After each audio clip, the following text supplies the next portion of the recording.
നമുക്കിന്നൊരു എക്സ്പെരിമെൻറ്റ് ചെയ്യാം. അതായത് ഇത് ചെയ്ത് പാളിപ്പോയോന്ന് ചോദിച്ചാൽ പാളിപ്പോയി. പക്ഷേ ശരിയായോ ചോദിച്ചാൽ ശരിയായി എന്നാണ് ഉള്ളൊരു എക്സ്പെരിമെൻ്റാണ്. നിങ്ങൾക്ക് കണ്ടാൽ മനസ്സിലാവും. അതിന് വേണ്ട സാധനങ്ങൾ ഇത് നമുക്ക് ഒരു പഴയ സ്പൂണ്, ലൈറ്റർ, പിന്നെ കാൻഡിൽ ഓർ എന്തെങ്കിലും, പിന്നെ ഇതാ കളറ്. ഞാനിവിടെ ക്രയോൺ തന്നെ യൂസ് ചെയ്യണം. അല്ലാതെ നമ്മൾ എന്തുണ്ടാക്കാൻ ഉദ്ദേശിക്കണമെന്നല്ലേ നിങ്ങൾക്ക് തോന്നുന്നത്. ഇത് കണ്ടാൽ തന്നെ നിങ്ങൾക്ക് മനസ്സിലാവും. നമ്മളൊരു വാക്സിൽ നമ്മൾ വീട്ടിൽ വാക്സ് ഇല്ലാണ്ട് എങ്ങനെ ഉണ്ടാക്കാന്നാണ്.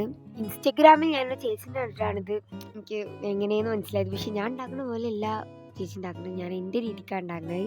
ഫസ്റ്റ് ഇതാ ഇതുപോലെ മെൽറ്റ് ആക്കാൻ നിങ്ങൾക്ക് കാണുന്നുണ്ടാവും മെൽറ്റ് ആവുന്നത്. ഇത് ശരിക്കും സക്സസ് ആവും അവർ ചെയ്ത രീതിക്കാണെങ്കിൽ. ഞാൻ ചെയ്തു നോക്കും ഇനി വേറെതായിട്ട്. ഞാനിതാ ഇതുപോലൊരു കളറിൻ്റെ ബാക്ക് വശം എടുക്കുന്നുണ്ട് സീൽ ചെയ്യാൻ. ഞാൻ നല്ല പ്രതീക്ഷയോടെ വന്നിച്ച് അങ്ങോട്ട് പോയടാ. എങ്ങനെയാണെന്ന് എനിക്ക് തന്നെ മനസ്സിലാവുന്നില്ല. എന്നിട്ട് കുറേ കുത്തിയാണ് അതിൻ്റെ ഇടയിൽ നിന്ന് കിട്ടിയത്. എനിക്ക് തോന്നുന്നു അങ്ങനെ കുഴിയില്ലാത്തത് വെച്ചിട്ടാക്കിയ ചിലപ്പോൾ സക്സസ് ആവുന്നു. അങ്ങനെ അടുത്തത് നമ്മൾ വാസലിൻ വെച്ചിട്ട് ട്രൈ ചെയ്യാണ്. ഒന്ന് കിട്ടിയത് പോരായിട്ട് രണ്ടാമതും ട്രൈ ചെയ്യാണ്. നിങ്ങൾ കാണുന്നില്ലേ, ഇനി ഒരു 5 മിനിറ്റ് റെസ്റ്റ് ചെയ്യാൻ വെക്കുന്നുണ്ട്. അതും അങ്ങോട്ട് ഫ്ലോപ്പ് ആയിട്ടുണ്ട് കേട്ടോ. ഇത് കാണുമ്പോൾ നല്ല രസമാണ്. എവിടെ തൊട്ടാലും ഓറഞ്ച് കളർ ആവുകയാണ്, കാരണം ഇത് ക്രയോൺ ആണല്ലോ. 3ഉം ഫെയിലായി. ഇത് സക്സസ് ആവും ചെയ്യേണ്ട രീതി ചെയ്താൽ. അപ്പോൾ സബ്സ്ക്രൈബ് ചെയ്യാൻ മറക്കണ്ട. ബൈ.